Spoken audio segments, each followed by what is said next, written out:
There is admittedly a sort of sleazy cunning about the way UW dialectical and penal behavioral work together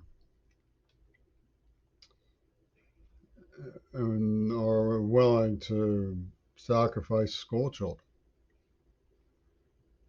As heinous as that it sounds, it's wrapped up in what Oliver Stone and Vladimir Putin make as a distinction between power and money. You see, UW dialectical believes that the justice system is a lottery. People have money, have to be able to hold on to it. Being a victim doesn't guarantee you won't be victimized again. So power is not just the ability to hold on to money, but the ability to put money aside and use your influence for politics. Some people do both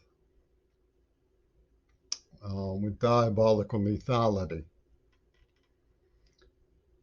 And the conventional warfare that's going on is to polarize, to choose sides so that they can define what a traitor is and to by the sides you choose.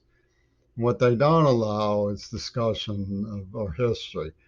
Now, Gail Burston wrote, ain't it weird how all I wanted to say has already been written? So that's a snide comment that the wheel of history just keeps turning and you're on one side or the other. You're a winner or a loser. It's sort of a Trumpy tune. But there's no exact similarity. South Africa had this thing called truth and reconciliation. This would be more like truth without reconciliation, or what Woodrow Wilson called peace without victory. Where you simply define war criminals, do your best to limit their access to the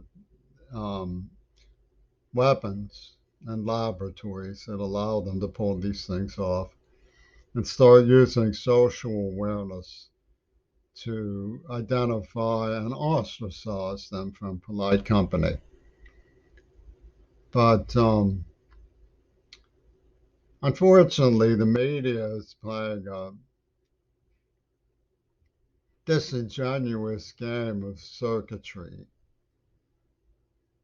you know, where they just make things up, yeah, and call it like a balancing act, floating hemispheres and provincial norms in which they just erase the evidence and laugh.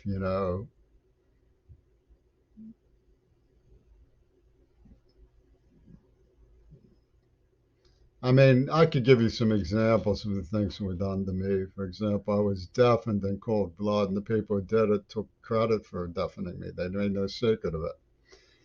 Instead of helping me, people kicked me around. Said, so what?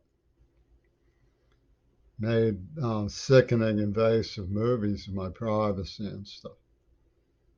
And then I was forbidden to go to school for 12 years based on lies.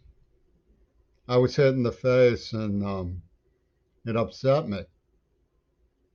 So I was arrested for being upset that I got hit in the face. What did I do? I tried to talk to somebody about anger management, and they said, "Oh, you're angry. Oh, you have to be arrested then." I was just approaching somebody for anger management. When I finally got back to school, I made honors and graduated. Nobody apologized to me. I was driven into homelessness for 2 years, screaming from seizures. And they said virginity proves rape, castrated me, and raped my girlfriend, raped and murdered Susan Kennedy, and then murdered two more Kennedys. Um, and the person responsible for all this, John Schulman, was written up by Smithsonian, but Smithsonian didn't write up their mutual partner. There was actually a triumvirate. Yoko Ono was working with John Schulman. So Smithsonian sort of threw them a bone. Don't come bothering us about the books we acquire this way. And directly as thieving from Schulman. I mean, property is something that people contest in courts of law rationally. Some people believe that artifacts should be returned to the countries that they were um, stolen from by colonialists.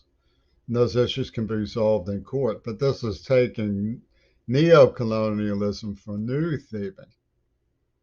And people just stand by like watching school children murdered in Uvalde. And